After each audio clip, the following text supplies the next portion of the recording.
दोस्तों previous year dictation series को आगे बढ़ाते हुए ग्रेड डी का एक मैटर आज आपको प्रोवाइड करूंगा। 80 WPM की स्पीड होगी, 800 वर्ड्स की डिक्टेशन है। आपको डिक्टेशन प्रोवाइड कर रहा हूँ, be ready for it. This is the scheme contemplated in our constitution, but you are bypassing the parliament, the Tamil Nadu legislature, and also the office of the President of India. The principle of seeking the aid and advice of Council of Ministers headed by the Honorable Prime Minister is not applicable to the law passed by the Tamil Nadu state legislature, that too on a subject that is included in the concurrent list. So, the repugnancy can be resolved only by the Parliament passing the law, not by withholding the files in central government offices. I am not accusing or blaming the central government. This is the practice that has been going on since independence. So, I cannot blame anybody. We have to blame our own fate. So, my submission is that we don't want to witness suicides of young students in this current academic year. Parliament alone can pass the law, not the central government or the state government. So, the Tamil Nadu legislature has unanimously passed a valid law. It is entitled to pass a law which is repugnant to the central law.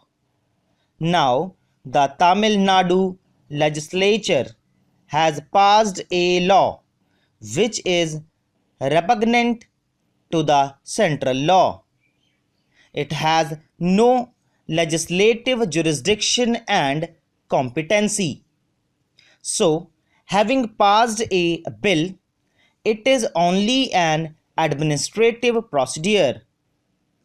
Even now, I humbly urge the central government to forward the bill to the Honorable President, and the Honorable President must bow to give the assent, and then only the central government can examine the issue. Its jurisdiction ends there as soon as the bill is introduced here to vary, amend, abrogate, or to do anything. Then it is a matter within the domain or jurisdiction of the Parliament. Parliament alone can say that the bill passed by the Tamil Nadu legislature is not valid. The concurrent list is now deleted by the central government, which is a basic feature of the Constitution. Without a concurrent list, our Constitution cannot exist. The government is full of intellectuals. There is no doubt about it. By force of habit, all the files containing bills or proposals which will be repugnant to the central government are kept aside without doing anything, or for which assent is refused. My humble submission would be, it is a very, very serious matter pertaining to the young people of Tamil Nadu. Long back, in our state, the entrance examinations have been abolished by passing an act. That act has been upheld by the Supreme Court. Of course, now the Parliament has enacted sections 10C, 10D of the Indian Medical Council Act.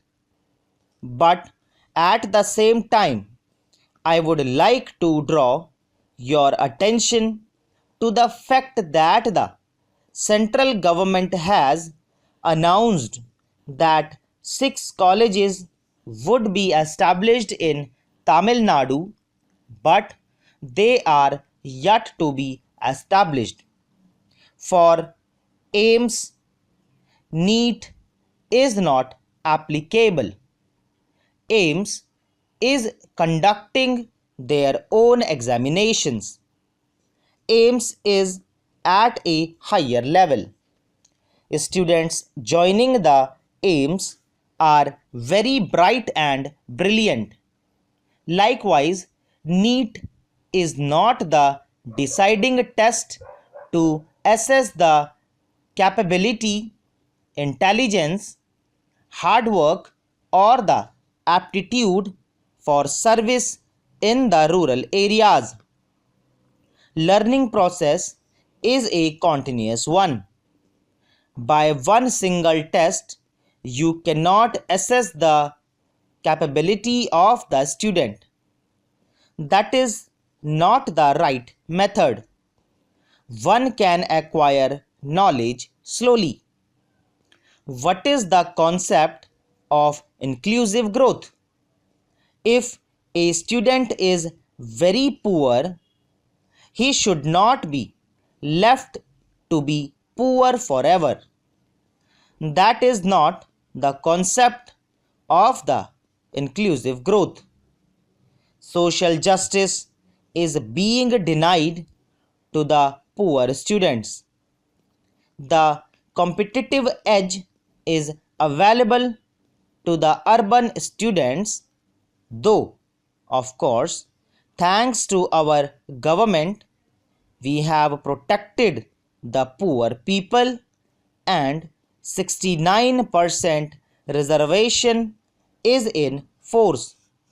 So, of course, in spite of the NEET, 69% reservation is in force is being implemented. But even in 69% reservation, only the rich urban people of those respective communities are enjoying the benefits. So, the first generation students hailing from poor rural background are not able to reach the medical colleges. That is why those students who have studied with the help of the government quota at a lesser cost, as soon as they become doctors, they never go to the rural areas. They confine themselves to the multinational hospitals, corporate hospitals. So, my reading of the constitutional provisions in the articles is that the Honorable President has exclusive domain jurisdiction to give the assent.